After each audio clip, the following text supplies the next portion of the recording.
So we go from me saying I don't want to review old Fox movies because I thought it'd be weird seeing the Alien title against the DisneyCember logo, and now here we are reviewing Alien Romulus for DisneyCember. I guess it comes full circle.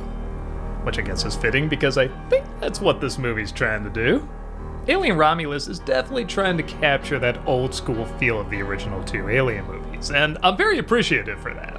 The director did the Evil Dead remake, which like a lot of people I was saying, oh my god, why are they even remaking this? This is pointless, but he actually did a pretty good job and breathed new life into it, turned it into something new, but still kept true to what the original was. So I was excited to see if you could do the same thing with Alien, which in my opinion, there hasn't really been a good Alien movie since the second one. I admit I do have a soft spot for Alien vs. Predator, but I'm not gonna say it's objectively good. So I went into this movie with high hopes, and did it deliver? No, but I will say if you're an Alien fan, you should probably still see this flick. Because there's a handful of things in it that are so good, and so keep in connection with just about everything from the Alien franchise, even the bad stuff, that I think for many fans it might be enough. The plot, which is both really simple and really complicated at the same time, is centered around a group of young people who live on this planet that doesn't have any sun. It's mainly a mining planet and they're sick of working there, but every time they try to get off, the people in charge change the rules and it looks like they have to stay there even longer. So they find a way to sneak aboard another ship that's gonna go to another planet, but along the way they stumble across an abandoned space station and yeah, I don't know how nobody else didn't find this station, or maybe they did and they're covering it up. Like I said, it's kind of confusing. But you know the drill, the station is abandoned because there's an alien on board. They of course don't know this, go probing around, of course run across some of the aliens who also go probing around. From this point on, it's basically all the stuff you've seen in the other Alien movies. The face huggers get on your face, they impregnate you, little with teeth are popping out of your chest, and then they turn into big with teeth, and people scream and yell, lights flicker, and every time you think it's over, it's never over. Rinse, repeat, and if you're sick of seeing that, I don't know if this film's gonna win you over. Okay, so I said there's a handful of things that make this film worth watching if you're an Alien fan. And while yes, a lot of it is stuff you've seen before, some of it is done so well, like my god, I love this future. The first two Alien films have a very clear visual style, and yes, they're a little different. The first one's more focused on horror, the second one more focused on action, and this film does a great job expanding on that future while not over-expanding. It's still kind of that 80s retro future, like everything's still dirty and dark, but a lot of it's also really there. I loved looking at these sets. I loved looking at the lighting. I loved looking at all the little gears and buttons and the shadows and the dirt. And between this and Beetlejuice 2, it's just so nice seeing movies where they're really building stuff again. Like it's stuff that you feel like you can reach out and touch because you can. They really built this stuff. It's so much better than all these other movies that are saying they're the most expensive movies ever made, yet they look so fake and flat. I would swear this costs more than Indiana Jones and the Dial of Destiny, or like any of the more recent Jurassic World movies. I also think it has my favorite android out of any of these movies. Now, again, I don't think they really got any good androids after 2. I mean, the one in Prometheus, I guess, is alright, but with this one, they do a robot flowers for Algernon. He starts off very simple and low functioning, which, yes, we've seen that in other movies, but we haven't really seen it in the Alien universe. We're so used to the androids being so well built, we just mistake them for people. In fact, that's what happens in the first film, and I kinda like now we're seeing one that's just not quite as fast or complicated, but he's still very likable, even if he does do a few too many bad dad jokes. Yeah, I'm getting sick of this trope in movies. But then halfway through the film, he gets an upgrade, and he's a lot smarter, but he's also a lot colder. And you don't really know if you can trust him or not. There's a point in the movie where you feel like you're his hostage, but you're not really. It's that nice in-between where you don't know whether this is a good guy or a bad guy, or if he's gonna help you or turn on you. And he's played really, really well. And finally, I'll say some of these movies deal with the idea of like combining certain elements of aliens with different creatures and animals and creating something new, and none of them ever quite got it right. And while I can't say this one really gets it that right either, it probably comes the closest. Without giving away too much, there's a cool creature in this movie that's something new that we haven't seen, and it's pretty creepy.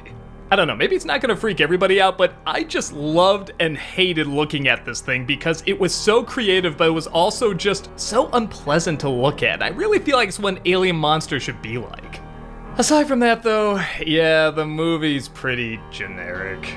And I think a lot of that is centered around the characters, who aren't bad, like none of them are annoying, but I was struggling to remember what their personalities were, who was related to who. Like they'll say, oh yeah, that's my cousin, oh yeah, that's my brother, oh yeah, that's my girlfriend, and I just was having a tricky time connecting them, and then as the movie kept going, I put together, it doesn't matter. Like, if someone is related to someone who dies, they might cry a little, but that's it. You can just call them all close friends, and it's pretty much the same. Whenever someone got killed off, I didn't care, and I was never afraid of anything, except when they first get on that ship. And again, I think a lot of that is because it was really there. I was really afraid when they were climbing in this really tight space, kind of like when Bishop was going through that pipe in Aliens, and gravity goes off, and you see this rack load, and the camera moves a little bit, and he says, oh man, I can feel that in my stomach. Just that alone was enough, because again, you're really there. You're really seeing these people do these things.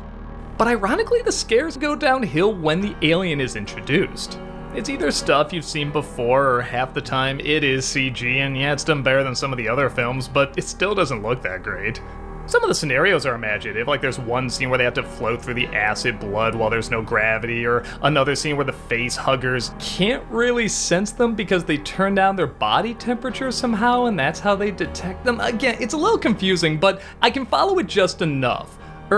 At least I thought I could. See, here's the thing. They're saying like, well, you can't get any goosebumps, you can't get any fear, any sweat, tears, anything like that. That's gonna alert them that you're there. And that's a great idea. Man, you have to sneak through this place without being afraid. Awesome, that's fantastic. But almost right away, somebody sees a dead person and kind of freaks out, and the other person goes over to help her, and I'm like, well, wouldn't that have signaled them? Like, that wouldn't give you any goosebumps?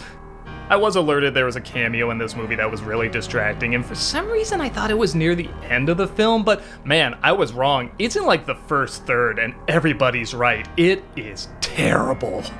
I won't say who it is, but it just doesn't feel right. It wasn't needed. You could just create a whole new character and it would get the job done just as well. This is just so painful, and every time this character was on screen, I was cringing in my seat.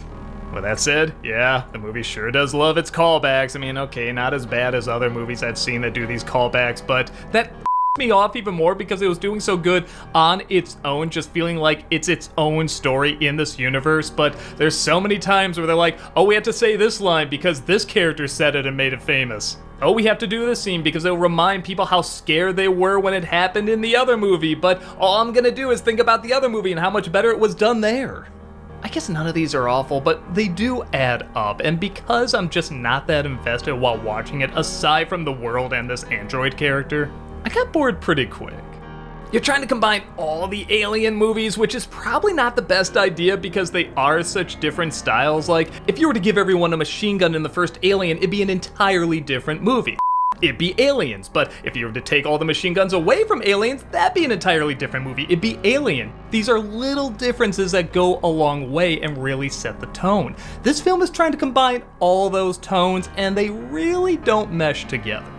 But with that said, if you are an Alien fan and you like these tropes and these visuals and you like seeing these characters just have these face huggers go on them and burst out of their chests and turn the ship into a honeycomb from hell, it's got all that. But yeah, if you were to ask me, did I enjoy it throughout the majority of the flick? Not really. And the stuff that I did enjoy, I am glad I saw on the big screen, but I don't think I can say it really sprung new life back into the franchise. It's a decent attempt, even an appreciated attempt. Like I said, I just love that so much of this is really there. But when you combine it with the stuff that's not there and with the characters you don't really care about and too many tones and ideas that don't always mix together, it's trying to have its cake and eat it too, and I think it's just too many flavors. Just a couple flavors would have been enough, with maybe a new icing.